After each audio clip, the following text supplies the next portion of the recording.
আমাদের কিছু শিল্পীর জীবন ফারুকি শেষ করে দিছে। ফারুকি গ্রুপ, ফারুকি দেখেন আজকে 17-18 বছর ধরে সে সরকারের কাছ থেকে এমন কোনো সুযোগ নেয় নাই। 5ই আগস্ট আমাকে অনেক ধরনের শিক্ষা দিয়েছে। সম্প্রতি ফেসবুক লাইভে এসে ক্ষোভ প্রকাশ করলেন অভিনেত্রী অরুণা বিশ্বাস। লাইভে নির্মাতা মোস্তফা সরোয়ার ফারুকী ও তার ঘনিষ্ঠদের নিয়ে একের পর এক মন্তব্য করেছেন তিনি। চলচ্চিত্র শিল্পের ক্ষতি, রাজনৈতিক অবস্থান এবং সুবিধাবাদী শিল্পীদের নিয়েও কথা বলেন তিনি।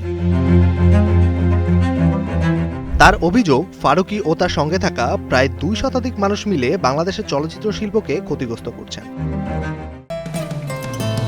বসুন্ধরা টিস্যু অশুদ্ধতার বিরুদ্ধে এক বিন্দুও ছাড় নয়। ওর সাথে আরো 200 জন আছে। ইন্ডাস্ট্রিটাকে শেষ করেছে। ইন্ডাস্ট্রি যারা ভালো কাজ করতেন, আমাদের ফিল্ম ইন্ডাস্ট্রি, সে সবসময় বলতো আমাদের ইন্ডাস্ট্রি অশিক্ষিত। ওর কোনো ধারণাই নাই, কারণ নিজে একটা অশিক্ষিত, বুঝছেন। আর সে একটা কি বলবো ওর সম্পর্কে, এত কুৎসিত কথা বলতে ইচ্ছা করে না। অরুণা বিশ্বাসের এই লাইভ বক্তব্য ঘিরে এরই মধ্যে সামাজিক যোগাযোগ মাধ্যমে চলছে নানা আলোচনা সমালোচনা। তবে এ বিষয়ে মোস্তফা সরোয়ার ফারুকী বা সংশ্লিষ্টদের কোনো প্রতিক্রিয়া এখনো জানা যায়নি।